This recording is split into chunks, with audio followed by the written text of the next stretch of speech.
দিচ্ছি।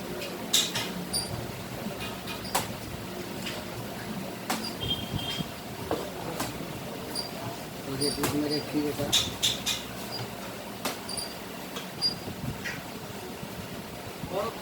এই যে বন্ধুরা, এটা খোয়া ক্ষীর দিচ্ছি চমচম বাটির উপরে। এরপর কেশর পাপড়ি দেবো।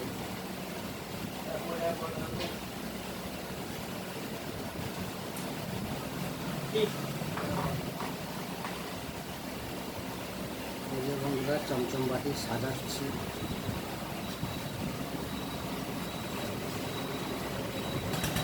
এই যে কেশর পাপড়ি দিচ্ছি এটার মধ্যে।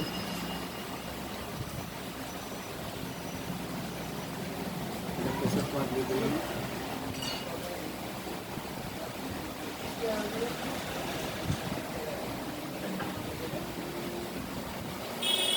এই যে পেস্তা দিলাম, পেস্তা দেওয়া হয়ে গেছে। এবার মালটা রেডি হয়ে গেছে। ভালো লাগলে লাইক করবে, শেয়ার অবশ্যই করবে। আবার দেখা হবে পরের ভিডিওতে।